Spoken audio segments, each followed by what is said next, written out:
பாஜக மாநில முன்னாள் தலைவர் அண்ணாமலை டவுசர் போட்டுக்கொண்டு வேலையை செய்ய சொல்லுங்கள் என்று கோவை தெற்கு தொகுதி திமுக வேட்பாளர் செந்தில் பாலாஜி விமர்சித்துள்ளார். கோவை தெற்கு சட்டமன்ற தொகுதி திமுக வேட்பாளர் செந்தில் பாலாஜி மரக்கடை பகுதியில் பரப்புரை மேற்கொண்டார்.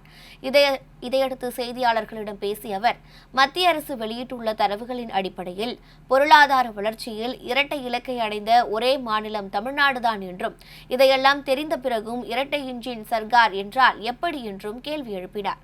கோவை மெட்ரோவிற்கு ஆவணங்கள் சரியாக இல்லை என்றால் என்னென்ன தவறுகள் உள்ளது என எடுத்துரைக்க வேண்டும் என்றும், அதை விட்டுவிட்டு ஏன் நிராகரிக்க வேண்டும் என்றும் செந்தில் பாலாஜி கேள்வி எழுப்பினார்.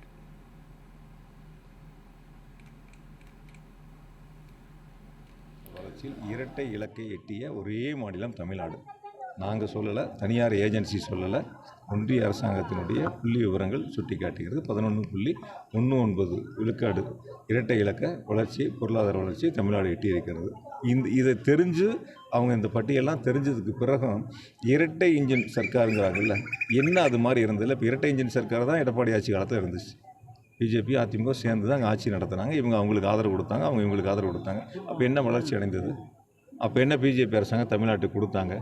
இப்போ பாண்டிச்சேரியில் 2 அரசாங்கம் ஒன்றா தான் இருந்தாங்க, கூட்டணியில் இருந்தாங்க. பாண்டிச்சேரி என்ன வளர்ச்சி அடைஞ்சிருக்கு? நம்ம தென் மாநிலங்களே எடுத்துப்போம். பாண்டிச்சேரி என்ன வளர்ச்சி அடைஞ்சிருக்கு?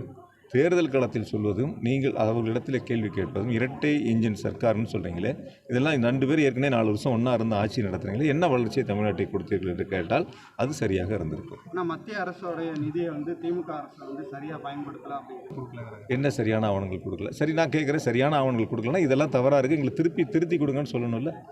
அதுதானே ஒரு அரசாங்கத்துக்கு ஒரு அழகாக இருக்கும். இந்த ஆவணங்கள்லாம் சரியாக இல்லை, எங்களுக்கு திரும்ப முழு ஆவணங்களாக தாக்கல் வைங்கன்னு சொல்லலாம் இல்லை. அதை விட்டுட்டு ஏன் நிராகரிக்கணும்னு கேட்குறேன். ஏன் அப்போ என்ன சரியாக கொடுக்கலன்னு சொல்லணும். இந்த ஆவணங்கள் எங்களுக்கு சரியாக இல்லைன்னா அதையாவது வெளிப்படைத்தன்மையோடு சொல்லணும், இதெல்லாம் சரியாக கொடுக்கலன்னு சொல்லணும். அதுக்கு என்ன அவங்க ஒரே காரணம் சொன்னாங்க, மக்கள் தொகை குறைவாக இருக்காங்க. இதை விட கோவையை விட குறைவான மக்கள் தொகை இருக்கிற நகரங்களுக்கு எப்படி பிஜேபி அரசாங்கம் அனுமதி கொடுத்தாங்க? இங்கேயும் அனுமதி கொடுக்கல. தமிழ்நாட்டு மக்களுக்கு பிஜேபி அரசாங்கம் ஒன்று மட்டும் செய்வாங்க, திருக்குறளை சொல்லுவாங்க, 2 வார்த்தை தமிழில் பேசுவாங்க. அது தேர்தல் வரும்போது அதுக்கப்புறம் தமிழ்நாட்டு மக்களை மறந்துடுவாங்க. தமிழ்நாட்டு மக்களுக்காக ஒரு நெஞ்சுரத்தோடு உழைக்கக்கூடிய முதலமைச்சரை நாம் பெற்றிருக்கிறோம். 2வது முறையாக ஆட்சி பொறுப்பை ஏற்பார்கள். 200க்கும் மேற்பட்ட இடங்கள் திமுக வெற்றி பெறும். அது கோவில் 10 தொகுதியிலும் திமுக கூட்டணி மகத்தான வெற்றி பெறும். தமிழ்நாட்டில் தேர்தல் நடக்கிற வரைக்கும் பியூஷ் கோயலும் அண்ணாமலையும் தினமும் செய்தியாளர் சந்திப்பு நடக்கும். அதை பொறுப்பு இருந்தார்ல, அப்போ எப்படி மாதத்துக்கு ஒருக்கா பார்த்தாரா இல்லை 6 மாதத்துக்கு ஒருக்கா பார்த்தாரா? இப்போ மட்டும் டெய்லியும் பார்க்க போகிறாரு. அவர் ஒரு வார்த்தை சொன்னார் தெரியுமா, அறிவாலயத்தில் அடி செங்கல் வரைக்கும் உருவேன். இப்போ அவர் செங்கல் உருவி கிடக்குது, போய் டவுசரை போட்டு வேலை பார்க்க சொல்லுங்கள். முதல்ல அவர் செங்கலை போய் கட்ட சொல்லுங்கள்.